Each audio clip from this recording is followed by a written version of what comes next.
Posibleng ipatawag ng Senado si Dennis Cunanan, ang Director General on Leave ng Technology Resource Center, sa susunod na pagdinig kaugnay ng pork barrel scam.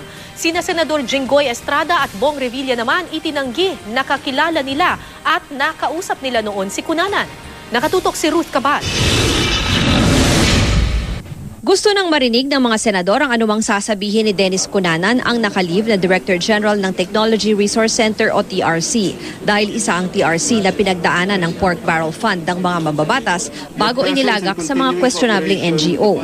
Maraming kwento raw ang inaasahan kay Cunanan ng kauna-unahang government employee na lumantad at nagsalita patungkol sa Pork Barrel Fund scam. Kung magpasya ang Sandigan Bayan na hindi sila i-discharge, ibig sabihin akusado pa rin sa kanila, pwedeng gamitin yung testimonya nila laban sa kanila at kung sakasakali yung pag-amin nila, mitigating circumstance na lamang. Siguro, dapat masusing pag-aralan ng DOJ at ng Ombudsman yung kanilang mga magiging susunod na hakbang. Pero payo ni Senator Grace Poe, hinay-hinay sa mga gustong maging state witness, lalo pat kung galing sila sa gobyerno. Kailangang kilatisin daw maigi para iwas bulilyaso. Isa raw pwedeng gawin, lifestyle check.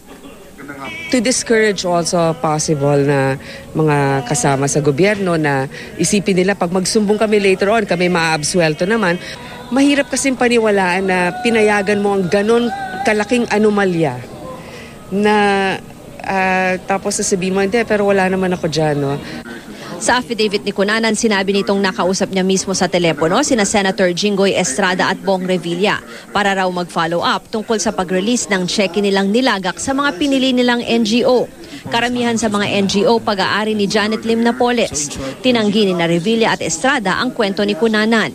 That I do not know him. I have never dealt with him. I have never talked to him over the phone and have never seen him in my entire life. Bukas i-anunsyo raw ni Senate Blue Ribbon Committee Chair T.G. Gigona kung kasama si Cunanan sa ipapatawag sa pagpapatuloy ng pork barrel scam hearing. Ruth Cabal, Nakatutok, 24 Oras.